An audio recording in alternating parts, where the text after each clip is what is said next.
Com relação à pesquisa em animais, o ser humano ele sempre utilizou animais para vestuário, para se alimentar, para locomoção e passou a utilizar os animais para fazer aprendizagens, para pesquisas nas várias áreas do conhecimento.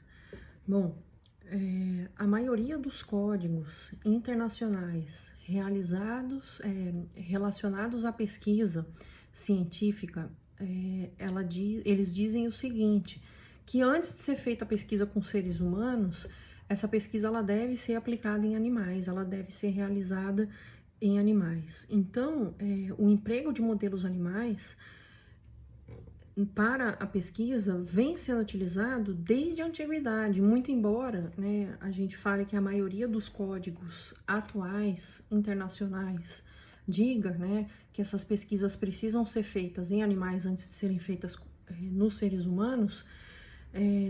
Desde a antiguidade, os animais eles são utilizados com a finalidade de se pesquisar ou de se aprender alguma coisa relacionada à área médica. Então, Aristóteles, ele já realizava vivissecções, que é o quê? O que é vivissecção?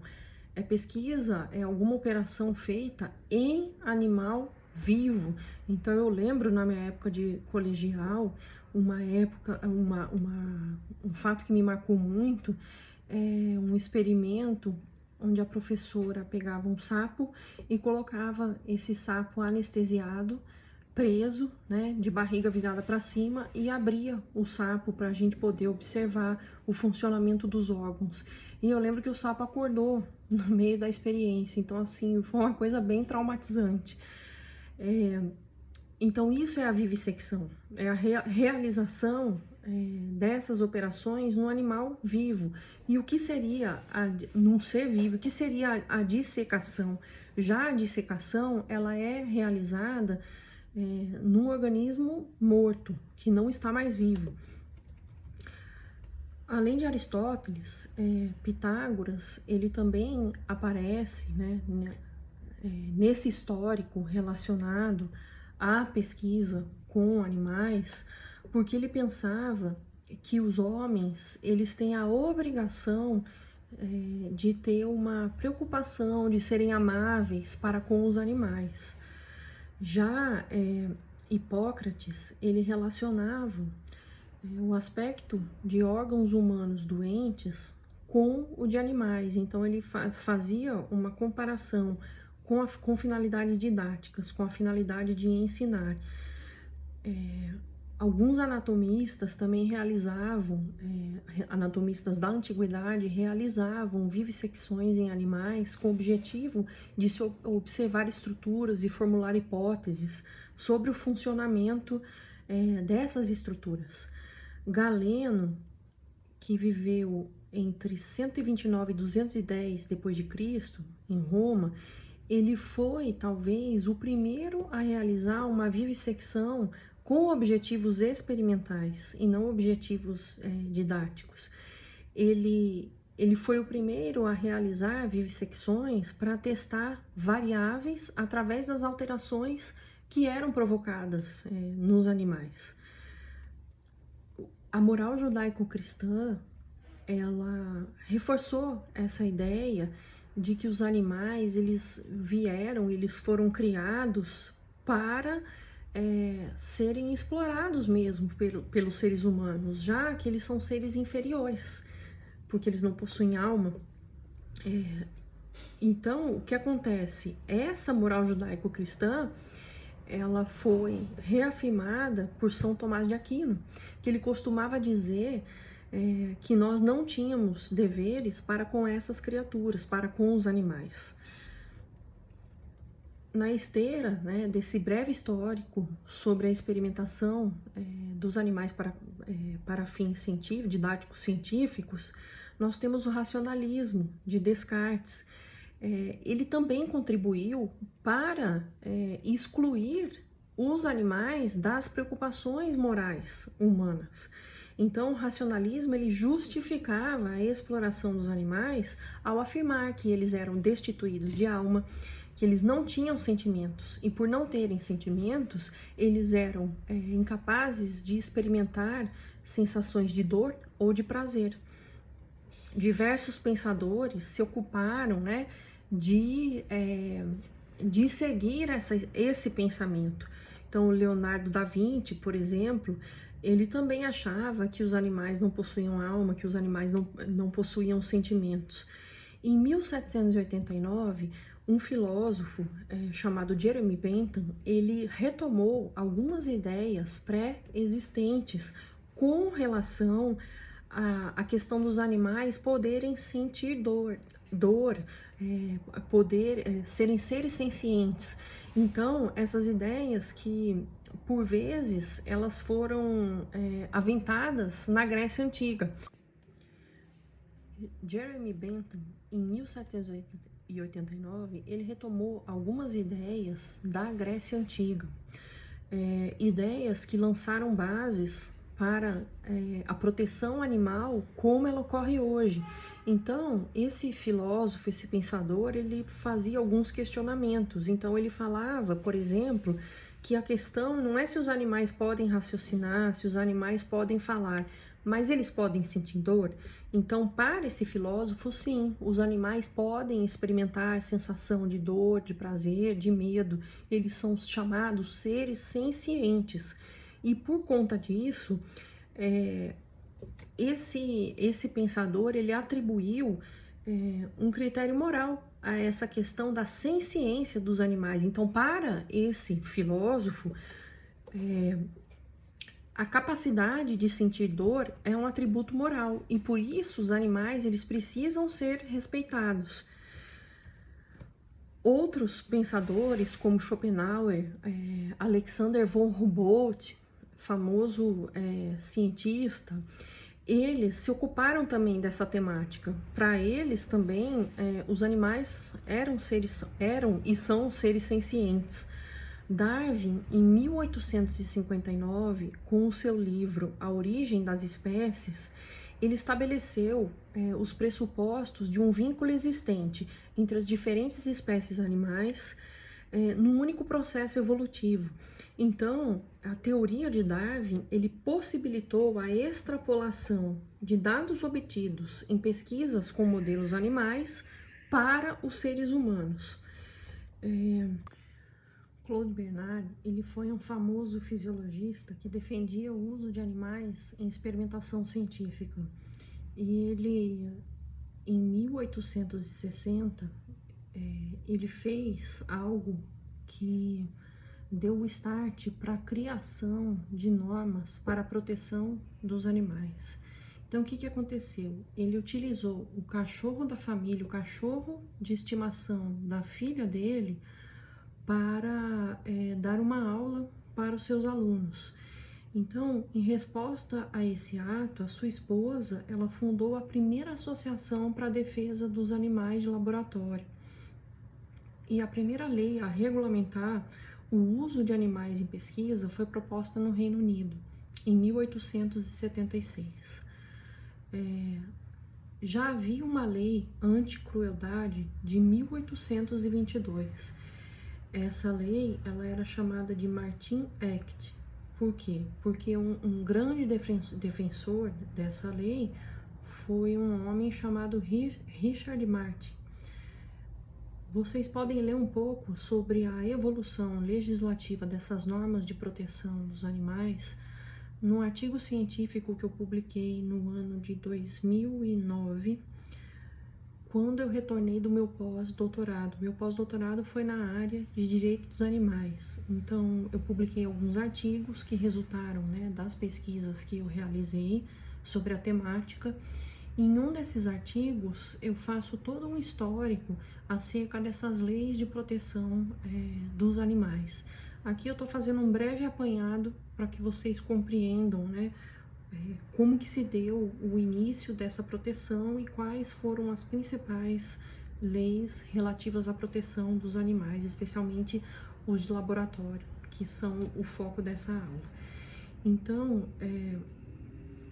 Essa lei, ela era do Martin Act, ela era aplicável apenas para os animais domésticos de grande porte. E a primeira lei que talvez tenha existido para proteger esses animais de grande porte foi uma lei que existiu na colônia de Massachusetts, de 1641. Essa lei, ela propunha que ninguém pode exercer tirania ou crueldade para com qualquer criatura animal que habitualmente é utilizada para auxiliar nas tarefas do homem. No século XIX surgiram as primeiras sociedades protetoras dos animais. A primeira delas foi criada na Inglaterra em 1824 e em 1840 essa sociedade da Inglaterra ela foi assumida pela Rainha Vitória e recebeu o nome de Sociedade Real. Em 1845 foi criada na França a Sociedade para a Proteção dos Animais. Em anos posteriores foram fundadas sociedades de proteção aos animais na Alemanha, na Bélgica, na Áustria, na Holanda e nos Estados Unidos. A primeira publicação norte-americana sobre aspectos éticos da utilização de animais em experimentação foi proposta pela Associação Médica Americana em 1909. Posteriormente, foi editada uma lei chamada Laboratory Welfare Act, de 1966. E assim é que se começou a preocupação moral em termos legislativos com o uso de animais com objetivos científicos. E essa preocupação ela foi sucedida, a criação dessa lei ela foi sucedida por uma série de protestos contra o uso de animais em pesquisas científicas, especialmente sobre a forma como eram conduzidas essas pesquisas. Durante muitos anos, as pesquisas envolvendo animais, elas não foram questionadas. Por quê? Por conta do seu alto impacto social. Então, muitas vacinas, por exemplo, foram desenvolvidas em decorrência da possibilidade da pesquisa realizada em animais, como, por exemplo, vacinas para raiva, para tétano, para difteria, só alguns exemplos, né? Por outro lado, nesse mesmo período em que essas pesquisas ocorriam, surgiram inúmeras sociedades de proteção aos animais. E depois da Segunda Guerra Mundial, com o avanço tecnológico industrial e a produção de animais de criação, então eu tenho um artigo que também fala disso, que também foi foco da minha pesquisa de pós-doutoramento. Então, esses sistemas intensivos de criação, de confinamento de animais,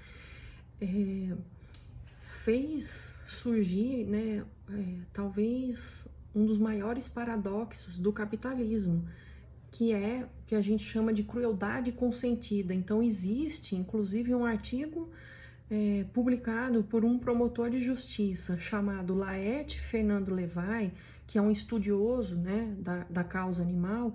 O nome desse artigo é Crueldade Consentida. Vale a pena ler, é bastante interessante.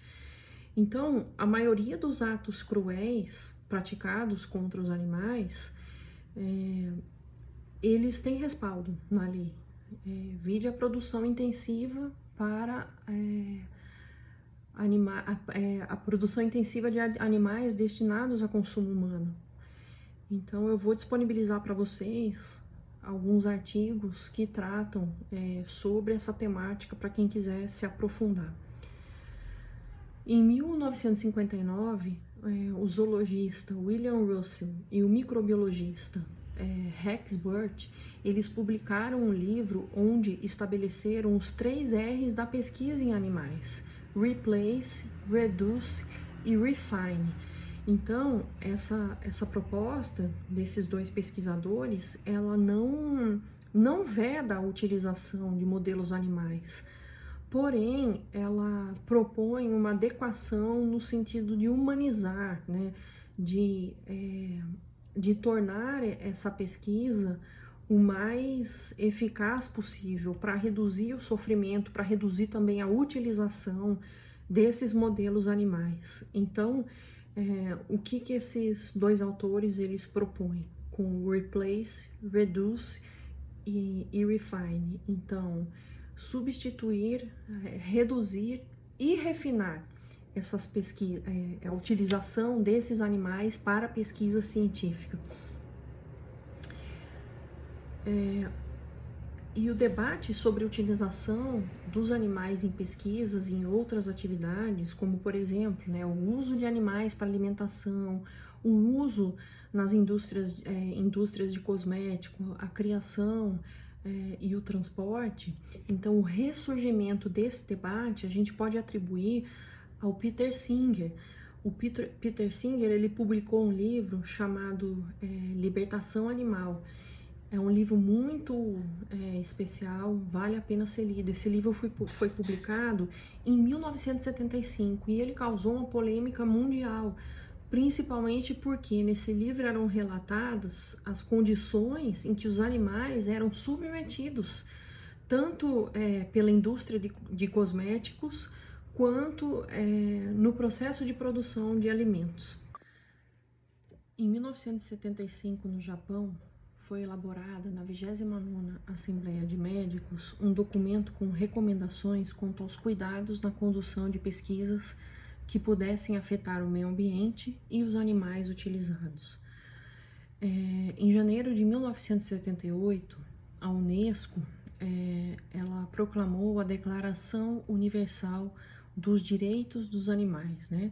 Então, nesse documento estão lançados os grandes temas relacionados a discussões sobre esse assunto. No Brasil, em 1979, surgiu uma lei, a Lei 6.638, que estabeleceu normas para a prática didático-científica da vivissecção de animais. Essas normas, elas nunca foram regulamentadas, essa lei brasileira nunca foi regulamentada e estipula que somente estabelecimentos de 3º grau podem realizar atividades didáticas com animais. E também essa lei estabelece que as pesquisas elas devem ser realizadas sempre dentro do critério de não causar sofrimento aos animais envolvidos.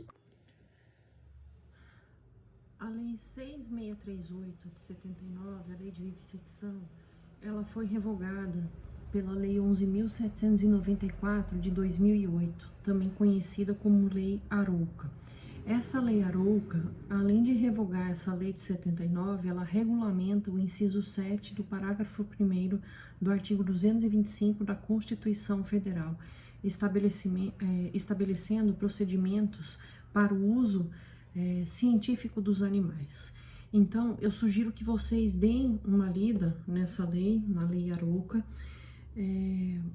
para que vocês tomem conhecimento do inteiro teor do que ela diz com relação à utilização de animais com fins de experimentação científica.